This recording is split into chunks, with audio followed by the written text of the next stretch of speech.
For the first time, the trash talk spilled all the way over to a press conference, and it was pretty fun. It's more fun to watch Ohio State's wide receivers and cornerbacks play, but listening to them talk about each other is pretty fun too. That's Bill Landis, Jeremy Birmingham. I'm Austin Ward. These are Snap Judgments. You couldn't guess. The two iron-sharpening iron units of the wide receivers and cornerbacks talked, and they talked a lot. I love the dynamic between these two groups. It's the best it's been since I've covered the team. There have clearly been times when receivers have been very good and times when the DBs have been very good. I don't know how often that has synced up, but it has definitely synced up with this group. It makes for entertaining practices. It makes for entertaining press availabilities. And I don't know. I kind of think the world of both groups and what they're going to do this year, even though the receivers are kind of inexperienced behind Emeka Egbuka. Like, how could they not be ready after going against these DBs for a month in camp? So it was cool talking to them, like get their perspective on it too. And like what the trash talk element like actually means, right? And it means that they are holding each other accountable, which I think is the most important thing. We know that Davison Igbinosun is the best trash talker on the defense. I asked him why it matters to him to talk trash. And he said, because when I do that, it forces me to back it up. So like there is psychology behind it. It's not just talking trash for talking trash's sake. It's to say, if I don't go out there and play really well, then I'm going to shut up. And, you know, even Jermaine Matthews did not think that Davison Igbinosun was the best trash talker. Well, he said it was a tie between himself, Davison, and Aaron Scott making a move as a young guy on the trash talk board. Those Southeast Ohio guys or Southwest Ohio guys, I'm not good with geography or math. It's in the eye of the beholder. Those Southwest Ohio guys, they're confident. And that's really the thing you take away from both these groups today. Like, they're extremely confident, but I wanted to ask, and I asked Emeka Egbuka, like, everyone's talking about the run game this year. Like, do you guys feel like, hey, we're still pretty darn good? And he's like, yeah, we have the best running backs in the country and the best receivers in the country, so it doesn't really matter.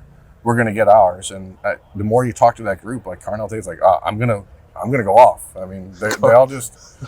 Carnell Tate said, so somebody asked him, like, what will people see from Carnell Tate this year? And he said, they're going to see me play ball and talk my trash while I do it. So it's a These guys love to chat. I love it. And a lot of them were not even shy about, like, talking not just about the battles in practice, but also what their goals are going to be. Like, Brandon Ennis was like, how long has it been since there's been a punt return? Like 2016, 2018? I was like, no, sir, 2014. He's like, well, I'm going to get a punt return touchdown this year. And Jordan Hancock was like, he was talking about production points. I said, do you have a goal in mind for that? And he was like, I don't know, but I'm probably going to have 5 interceptions. I'm like, love that. This is cool. Can you, all of you do this? Like, Carnell Tate wants 1,000 yards. So yeah, let's go through the list of all their personal goals. Like, this is what I was talking about with Denzel Burke a month ago at Big Ten Media Days, where it's like, when these guys are actually specifically talking about their goals and putting it out there, that's different than being like, I'm going to keep that private and we're going to try and do this thing one after the other. Like, they are setting their sights on the highest possible target. And I'm not saying that nobody did that before, but they didn't do it publicly. That's the accountability part that comes with the trash talk and putting your goals out there. I love it. I have not considered. I actually like Davison Igbinosun's perspective on that. You always think of it as like holding the opposite group accountable, but it's like, if I'm going to talk a lot of mess, like I better perform and live up to it, right? That's pretty cool. And I do think to a man on both sides of the ball, they have that. And it's interesting. I don't know, for like as talented as the receivers have been, and at times for as talented as the defensive backs have been, I don't know if those were ever the groups that were like really kind of pushing the envelope or like holding the team accountable, like making sure that the rest of the team is sort of like following their lead. They're two selfish positions by nature. But I kind of feel like they're trying to do that. Brandon Ennis especially, he was like, last year I was like pissed off a lot. Like we weren't playing with enough energy, but like he didn't voice his opinion until he felt like he had that voice a little bit more. He said he watched the year. Sorry, I just want to add. He said he watched the tape of the Michigan game and was disgusted. Yeah. Like that is a guy who like very much I think wants to set the tone for this team. And I just don't, I think to your point, like by their natures, maybe these respective position groups don't always have that to them, but I think both of these groups do. So the last time that you could have, in my opinion, maybe I'm wrong, training camp like this where the battles at wide receiver and corner, every single rep is going to be like insanely fun to watch, was probably 2019. But the resetting of the culture for the wide receiver room was more about themselves specifically and not the team as a whole. And that talented trio that was leading the way at corner were not going to be necessarily team for like the leadership committee or captains. Yeah. You can definitely take from corner and safety both and from wide receiver guys, especially Emeka, especially Denzel Burke. But even on down the list, you can still see guys who are going to have an impact with their voices, and not just by trash talking, but the way that they communicate. I actually asked Denzel as he was walking off, like, these guys came to Ohio State on the heels of the BIA and the run of defensive backs that people are like, oh, this is DBU or whatever you want to call it. And then 2021 happened and they stunk. 2022 happened and they stunk. And he said, like, we had meetings where, Jordan Hancock echoed it, like, we are going to bring this back. And they take a lot of personal accountability for what's happened to this room. And so it's not surprising to see them standing up for it and being like, hey, this is what we brought it back and we're where we want to be. And these guys are really, really good, but they've earned it. Like, this is not a group that's had it handed to them.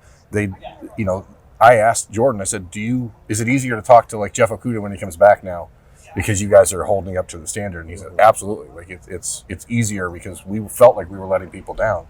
And there's none of that. And I think to your point about the receivers, the 2019 group of receivers was really, really talented.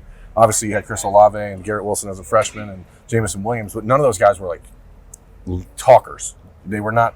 They were craftsmen working on their own stuff. And this group feels a little bit different because Emeka Egbuka is the unquestioned leader of the offense, and not just when you get that from a wide receiver, a traditionally selfish position, like it changes things. And I asked a lot of guys, like, how come? What is Emeka Egbuka?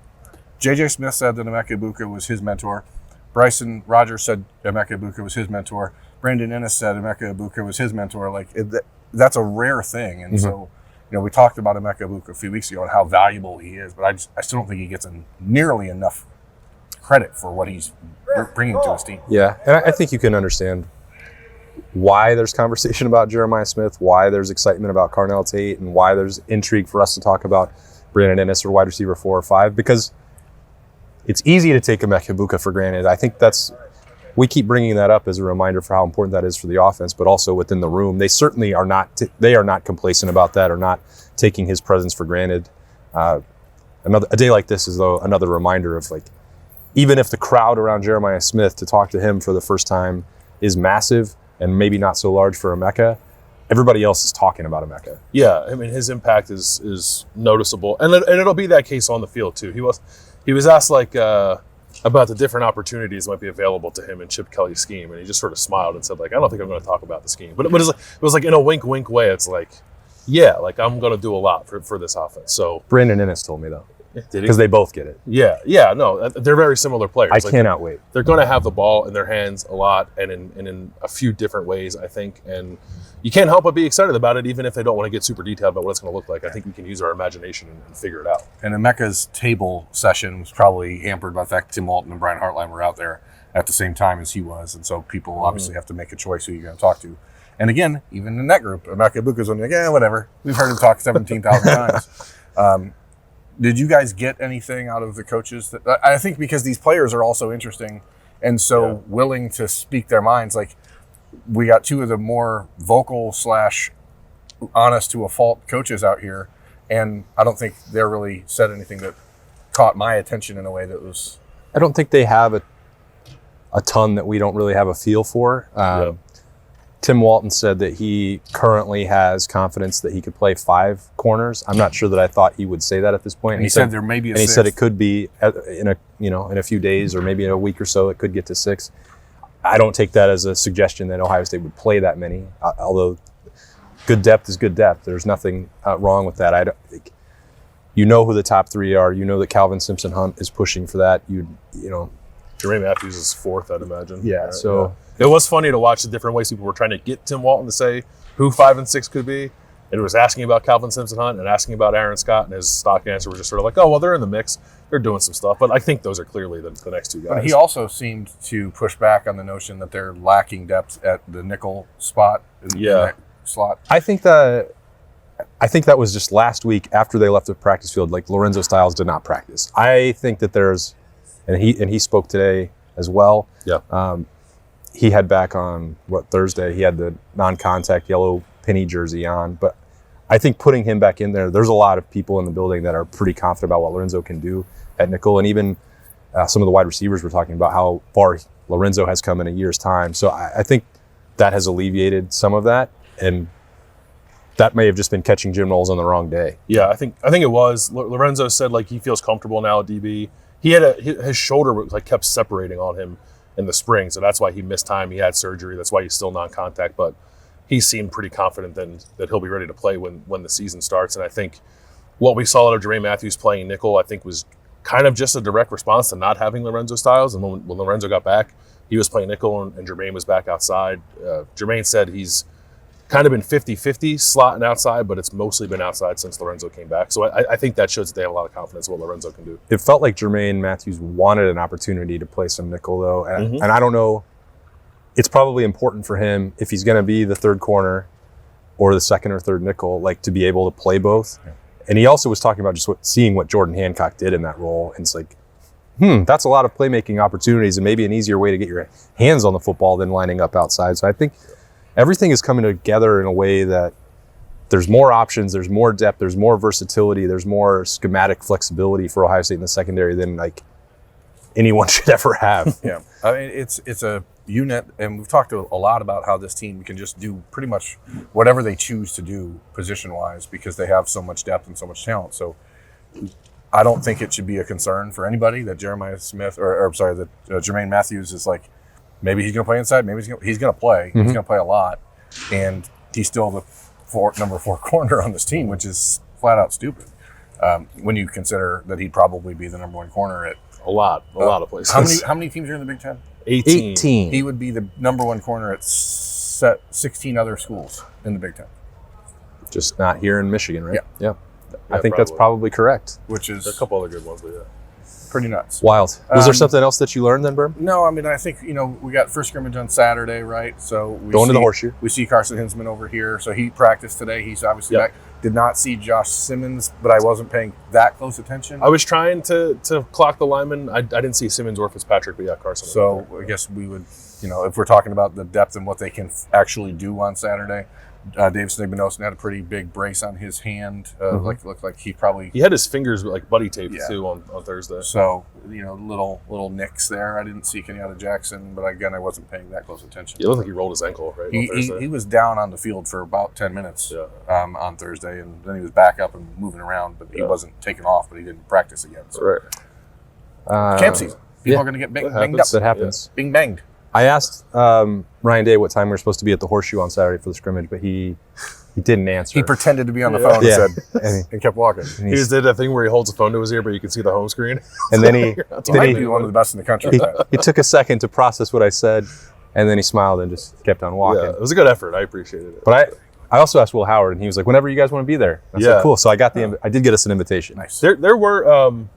There were stronger endorsements of Will Howard today. There sure were. By both receivers, and most importantly, Denzel Burke, I think, who might have set off some alarms when he said, "I need to see more out of Will Howard." Previously, he has seen what he had hoped he has to seen see more. Denzel had to know that the question was coming because it's been a running thing. Like, have you seen more from Will Howard? And he's like, yes, except for the interception that he threw on Thursday, which was intercepted by Denzel Burke. So, but he said it's the only pick that Will has thrown, which I think is right based on what we've seen. There were a handful of people coming off the field today that said, if you've been waiting to see Will Howard throw the deep ball, that happened today a couple times. So I think we're not covering new ground here. We've been saying, especially after Ryan Day's press conference on Thursday, that Will Howard is most likely, almost certainly at this point, going to be Ohio State's starting quarterback. But there's day after day, there's just new things that he is either showing or that people are impressed by. Yeah, it's the cliche of like stacking days, and he seems to be doing that, which is what they had to see out of him. So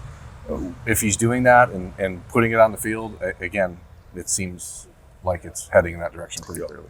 So we'll see what happens with the scrimmage on Saturday, what we can learn about it and what we hear about it. It's going to be a little bit of a layoff until we're back in the Woody Hayes Athletic Center the next time Ryan Day and Chip Kelly and Jim Knowles are scheduled to speak. Will be Thursday of next week. So we've got plenty of other things to discuss in the meantime, but this is the part where they get that lockdown mode. The last 4 or 5 days, week or so, that they're going to be in the hotel and isolated, and then we're almost there, almost the midway point before the season opener. But scrimmage coming, and then full coverage next week of whatever we can learn and whatever else we can talk about on the podcast daily, and anything else that we decide to do. Thanks for joining us for some Snap Judgments. It's Bill Landis and Jeremy Birmingham. I am Austin Ward. We will talk to you on Monday.